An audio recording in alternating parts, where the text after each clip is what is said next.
Et bonjour à tous, j'espère que vous allez bien. Donc dans cette vidéo, vous allez voir que je vais me réveiller par des températures assez basses. On va avoir un peu de mal à se réchauffer, mais heureusement le soleil est là, donc ça va aller quand même. Donc ensuite, je vais vous emmener avec moi autour du spot, parce que je me suis installé à côté d'une ancienne prison, l'ancienne prison de Draguignan. Et je vais vous raconter un petit peu ce qui s'est passé, pourquoi elle a été détruite.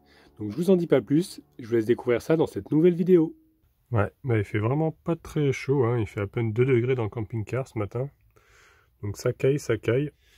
Bon allez, je vais me préparer un petit café, une petite chicorée, histoire de se réchauffer un petit peu, parce que ça va, le fait d'allumer le gaz, ça va réchauffer un peu la pièce. Parce que là, il fait quand même froid à l'extérieur de la couette.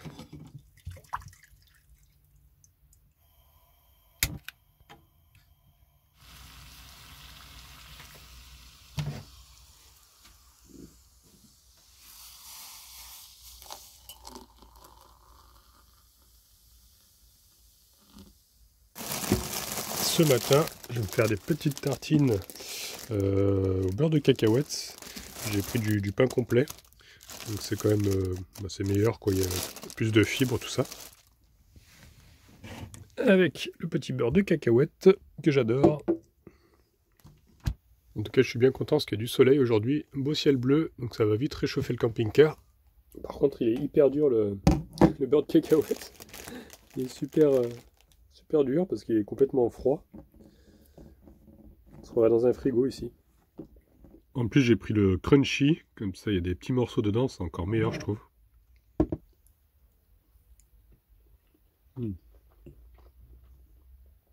Beurre de cacahuète, c'est toute ma vie, ça. Donc, je vous rassure, je ne fume pas, c'est juste mon café. Il fait tellement froid que ça fait de la fumée, quoi. Donc aujourd'hui, ça va être journée montage, parce que j'ai pas mal de montage à faire. Et puis après, je pense que je vais me rapprocher du bord de mer. Je vais retrouver ma petite femme aussi, parce que là, dans les terres, il fait trop froid. Vers la mer, il y a au moins 4 degrés de plus, quoi, en moyenne. Donc je pense qu'on va aller là-bas, rester un petit peu au bord de mer le temps que cette vague de froid passe, parce que bon, normalement, ça reste pas très longtemps les vagues de froid ici dans le Var. Donc espérons que les températures remontent rapidement. C'est comme vous le savez, j'utilise pas mon chauffage. J'ai décidé que cette année, je le mettrai pas, et voir un petit peu si j'arrive à passer l'hiver sans chauffage. Bon, bien sûr, s'il commence à faire des -5, -10, là, à ce moment-là, peut-être que je vais quand même le mettre. Je ne vais pas non plus mourir gelé. Mais bon, là, ça va encore, c'est supportable. Après, vous devez me connaître maintenant, si vous avez vu les anciennes vidéos quand j'étais en Auvergne. Mon premier hiver, j'ai vraiment passé dans le froid le plus total, quoi. Donc là, dans le Var, on va dire c'est de la rigolade à côté, quoi. Je poussais ça parce qu'on voit même pas mon visage avec toute cette fumée.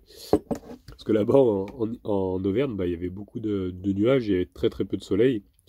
Et dans le Var, au moins, la journée, quoi, il y a du soleil, donc ça réchauffe quand même rapidement. Que là-bas, ouais, c'était... Puis il y avait la neige, tout ça, c'était vraiment quelque chose. Très mauvais souvenir de l'hiver dernier. Et gros toutou, il va bien lui aussi, je vous rassure, il est bien couvert, j'ai mis son plaid, plus le pull aussi, donc il a double épaisseur, donc il a vraiment pas froid. Ah c'est vrai gros toutou? Bah ouais, t'es bien au chaud là? Oh bah oui. Regardez-moi ce gros bébé là. Oh là là là là là là, que t'es beau. Bah ouais. Puis bon, toi t'as de la chance, t'as quand même de la fourrure, même si elle est un peu fine, mais t'as quand même un peu de chaleur déjà avec ta fourrure. Moi je n'ai pas de fourrure, heureusement j'ai mon pilou-pilou. Et heureusement franchement que ma petite femme l'a offert parce que sans ça, j'aurais encore plus froid. Ça tient vraiment très très chaud, hein. Je sais pas si vous avez déjà essayé, mais essayez d'en acheter un, vous allez voir, c'est vraiment super super. Si vous êtes un peu frileux, même en maison ou quoi, ou en appart, c'est super. Allez, on a fini de prendre notre petit déjeuner, Frécor lui aussi. Regardez, ça s'est quand même bien réchauffé, hein. Maintenant on a presque 15, ouais, 14. Donc on va aller faire une petite promenade, hein. Ouais, on va faire le tour et puis je vais vous montrer du coup l'ancienne prison qui est juste à côté. Allez, c'est parti. Tu viens, gros toutou? Regardez si on n'a pas bien dormi ici. Franchement, on est en plein soleil en plus. On aura du soleil toute la journée.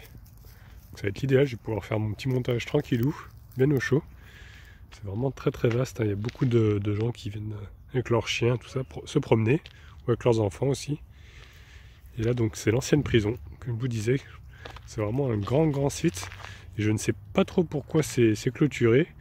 J'ai vu qu'ils avaient arraché, on dirait comme de la fausse pelouse. Je ne sais pas trop. Il y a des tas un peu de partout. Alors je sais pas trop, je vais essayer de regarder un petit peu sur internet pour avoir des informations. Ça y est, j'ai pris quelques informations sur internet. En fait, elle avait ouvert en 1984 et elle a fermé le 16 juin 2010 parce qu'en fait, il y a eu une grosse inondation ici à Draguignan. Et du coup, ça a tout détruit. Du coup, ils l'ont fermé et ils l'ont remplacé par une maison d'arrêt qui est aussi à Draguignan, je ne sais pas trop où. Je crois qu'elle est un petit peu plus sur les hauteurs, la nouvelle prison. Il me semble que je l'avais vue une fois sur la route. Donc voilà, et j'ai vu qu'il y avait quand même un vestige là-bas, il reste une sorte de tour, une sorte de, vous savez, les vigies avec les spots là pour éclairer. Donc je vais aller voir ça de plus près, on va se rapprocher, c'est de l'autre côté du site. On peut l'apercevoir, elle est juste là-bas, regardez, un peu couleur saumon. Donc je vais essayer de faire tout le tour. Hop, il y a un chemin en fait qui passe tout le long là. C'est tout complètement grillagé, par contre ça j'ai pas compris pourquoi c'est toujours grillagé. Est-ce que parce que c'est un terrain militaire, mais un terrain un peu à l'état, ou je sais pas. Je sais pas trop, ou alors c'est un terrain pollué peut-être. Je sais pas du tout pourquoi ils ont mis des barrières comme ça tout autour. Donc si vous le savez, dans les commentaires, n'hésitez pas, si vous êtes du coin, ou si vous connaissez l'histoire peut-être. Parce que c'est toujours un plaisir dans les commentaires, j'adore quand vous m'expliquez des choses, ou moi je vous explique aussi des choses que je découvre. Et je trouve que ça fait un échange, je trouve ça super de pouvoir échanger comme ça via les réseaux, via internet. Donc j'ai vu encore quelques informations quand même sur internet et l'eau était montée jusqu'à 1,50 m, ce qui est vraiment impressionnant.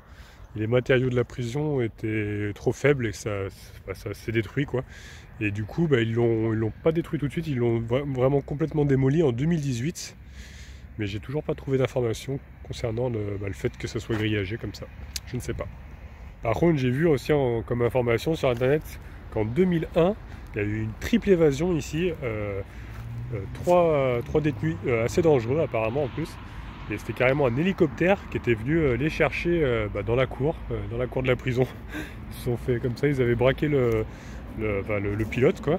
Ils avaient pris en otage et ils ont réussi à s'évacuer. Donc c'est quand même assez impressionnant. Donc nous voici arrivés devant la tour, enfin je sais pas trop comment ça s'appelle.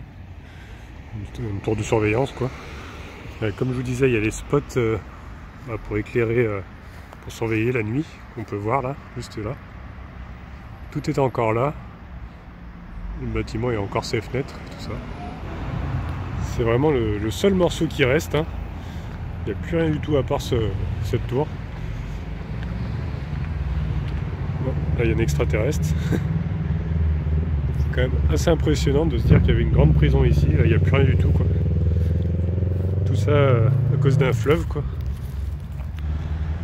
À cause d'une inondation, tout a été détruit quoi. C'est quand même fou la puissance de la nature. On voit bien le spot. Voilà, c'est tout ce qui reste. Tout là-haut, j'avais pas vu. Et ils l'ont mis assez haut et apparemment c'est un repère en fait. On dirait qu'il est à peu près 2,50 m, ce qui est vachement plus grand que moi. Et ils nous disent bien que alors c'est le 15 juin 2010, la hauteur la plus haute, c'est la Nartuby, c'est la rivière qui était avec l'Argent en fait, qui a débordé. Et ça a vraiment causé beaucoup de dégâts et même des pertes humaines, pas mal de pertes humaines ici. Donc c'est quand même très très triste. Et j'ai lu qu'il s'agissait de la 5e plus grande catastrophe de France depuis 1940.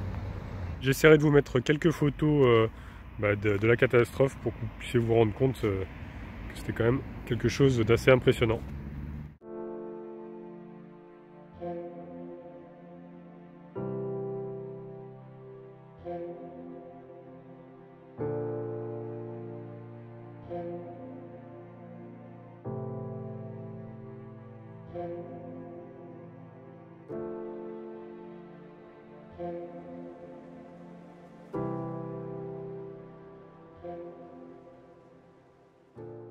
Mais bon, normalement aujourd'hui ils ont fait quand même pas mal d'aménagements maintenant autour de la ville pour que justement que ça ne se reproduise plus. Donc espérons qu'il n'y ait plus jamais de catastrophe comme ça et qu'il y ait des pertes humaines, c'est le pire parce que bon, le matériel ça se reconstruit, mais les humains ça se reconstruit pas malheureusement. What got you to? Et c'est le plus heureux, lui. Et qu'il y a de quoi courir, c'est le plus heureux. Donc vu qu'il fait quand même super beau, ben, on va encore en profiter un peu hein, avant de rentrer faire le montage. Parce que bon, il y a quand même beaucoup de soleil, là ça fait du bien d'avoir de la chaleur comme ça. Donc je vais en profiter avec lui, qu'il puisse bien gambader de partout. Puis après quand il sera bien fatigué, bah, il ira faire la sieste et moi j'irai faire mon petit montage.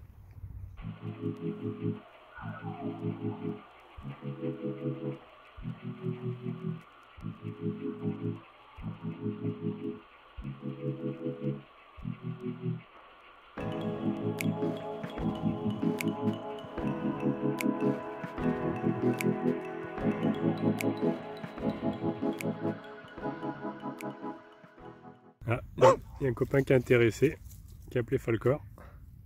Tout à l'heure déjà j'ai vu un éducateur, on a discuté pendant un petit moment, il avait une autre chienne. C'était super gentil et tout là-bas le monsieur là, je sais pas si vous allez le voir, le tout petit point là-bas c'est lui. Ça s'est super bien passé. Et là Falcor il fait connaissance avec les voisins. Il y a d'autres personnes là-bas qui sont posées. Et il s'amuse, franchement il profite bien.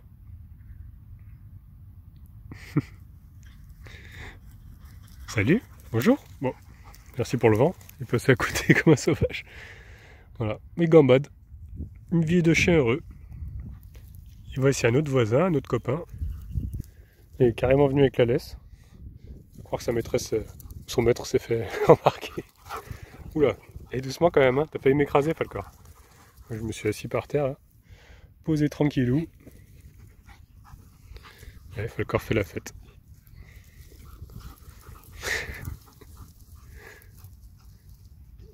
Des vrais foufous, ces chiens. Enfin, surtout Falcor, hein, il n'arrête pas. Fait la fête. Et c'est vachement bien du coup parce qu'il se sociabilise vachement depuis qu'on rencontre de plus en plus de chiens et il devient moins foufou parce qu'avant il était complètement foufou dès qu'il voyait un autre chien, c'est comme s'il n'en avait jamais vu. Et force d'en voir de plus en plus, bah, il devient plus calme en fait. Donc ça c'est vachement cool. Là je viens de le rappeler, regardez il revient tout de suite. Franchement c'est plutôt agréable parce qu'avant j'avais beau l'appeler, il revenait pas. Maintenant il s'en fiche un peu plus en fait. Les autres chiens, avant il était complètement... Enfin il devenait fou, il m'écoutait plus du tout, hein, il venait plus. Viens là Falcor. Viens. Là regarde. C'est bien ça. Bah ouais. T'es plein de boue là. Il s'est roulé dans la boue. Ça c'est bien ça. Hein? Tu écoutes bien maintenant. Hein, comparé au début. Bah ouais. Gros pépère. Et j'étais tout fier tout à l'heure parce que bah, l'éducateur, c'est son métier, il me disait que c'était un chien bien éduqué, donc j'étais content du compliment. Preuve que bah, le travail que j'ai fait avec Falcor, ça a quand même payé. Un gros toutou? Ouais.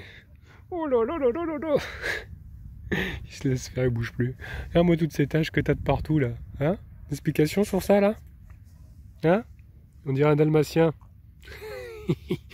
Oh là là, regardez-moi cette bobine là. Regardez-moi ça là, on dirait du steak haché là. Regardez-moi ça là, qu'est-ce que c'est que ça là? Oh là là là là. Bah ouais. Bah ouais.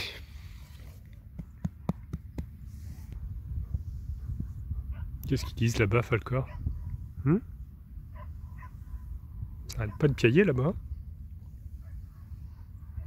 Ça fait que aboyer. Non? On t'entend jamais toi. Hein? Bah ouais. Toutou. Oh là là. Oh là là là là là là. Les papouilles. Bon bah après avoir passé 2 jours ici, franchement, tranquillou, même, enfin 2 nuits plutôt, on m'a pas délogé, impeccable, hein. J'étais bien content d'être ici, c'était vraiment très calme. Et je suis bien content parce qu'aujourd'hui bah, je vais retrouver ma petite femme. On va aller du côté du bord de mer parce que c'est vrai qu'il fait quand même plus chaud là-bas que dans les terres, ça gèle quand même pas mal. Donc c'est vrai qu'avec l'air marin, tout ça, ça garde à peu près une température un petit peu plus douce, quoi, on va dire, au bord de la mer que dans les terres. Bon, à part quand il y a du vent. Mais là, on a vu qu'il faisait à peu près 5 degrés le matin, la nuit, alors que bah, dans les terres, il fait 0, quoi. Donc c'est pour ça, on va aller se poser là-bas, on va essayer de trouver des spots. Par contre, c'est un petit peu plus compliqué là-bas, il y a des spots, bon, encore on est en basse saison, donc on arrive à trouver. Mais bon, il y a quand même pas mal d'interdictions, donc bon, on verra selon ce qu'on trouve. Voilà, c'est tout pour aujourd'hui, donc j'espère que la vidéo vous a plu. Donc vous verrez dans la prochaine, je vais retrouver ma petite femme.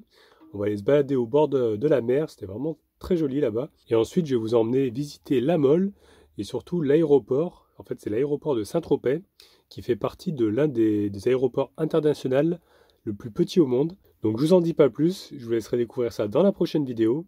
En tout cas, si celle d'aujourd'hui vous a plu, eh ben, je vous laisse mettre un petit pouce bleu. Vous pouvez laisser des commentaires aussi. Si vous n'êtes pas abonné, abonnez-vous, comme ça vous verrez la suite. Et au cas où on ne se reverrait pas d'ici là, je vous souhaite une bonne soirée et une excellente nuit.